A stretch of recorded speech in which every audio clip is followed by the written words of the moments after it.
Hey, Chris here. Just feeding the goats a little bit. Still feeding them every afternoon, and everything seems to be doing good. Had some rain yesterday, last night. I actually woke up during the night and it was pouring. But anyway, we needed it, so ain't gonna complain. The pen looks a lot more empty when they're eating, since we sold about half the adults. But anyway, it is what it is. Those four up there, little babies, I guess they're getting enough grass. They don't care anything about eating the feed, and the dogs are content. I'm out here in short sleeves, so pretty good weather. You can see the green grass is still coming, so that's of course got some of them a little bit loose.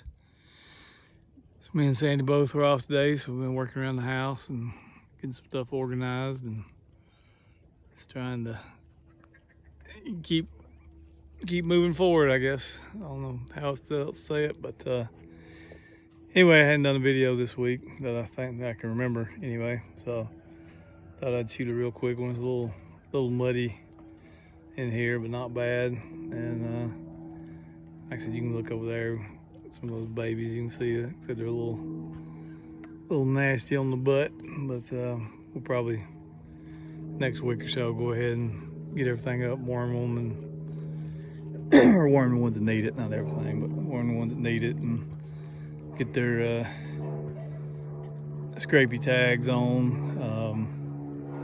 I think everything's got them now except for the babies. I have to check the sheep, I'm not sure on those, but anyway, anything needs a scrapey tag, and then we'll copper bolus all the grown goats. Got to where I do that at least 3 times a year.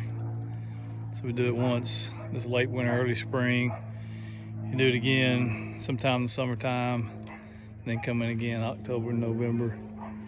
And seems like it helps. Definitely, I don't know, I changed bucks about the same time I went to those boluses, but we haven't had any feet problems to speak of since then.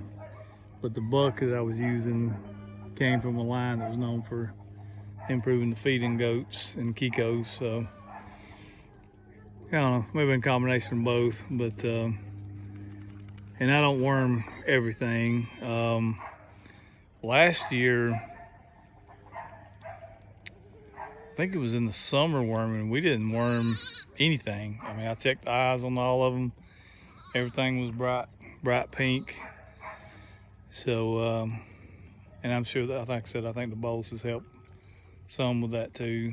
But, and the mineral I use is, it's just a cattle mineral. I think it's 1,800 parts per million copper, and that's basically figuring on a cow's diet. So it'd be probably less than that for a sheep. But anyway, actually, I shouldn't have said that. I don't know exactly how you calculate it, but I know that's based on a cow. So anyway,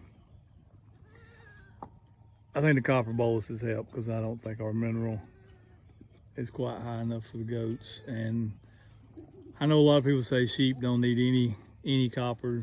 They can get copper toxicity.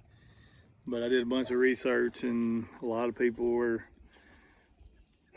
even feeding higher copper than what I am to these hair sheep. So they've been on it since we bought them. I don't know how many months ago that's been now. So far, I hadn't had any issues. And people are actually using the copper boluses on sheep. Read a lot of that online. I'm not planning on copper bolusing them, but I am planning to keep using you know, that cattle mineral. So, but yeah, the babies are doing good. Those 2 little rams there, growing out good. The little spotted one, we banded him. He's put together good, but he was huge, and he's a single. And I didn't want to take a chance, somebody coming over here and, you know, me knowing they was wanting him for a breeder, and then me getting tempted by the money, and then them having birthing issues and all kinds of stuff. So we went ahead and banded him, take that temptation out. But still happy with the sheep. Still planning on, once we're in Missouri, buying more.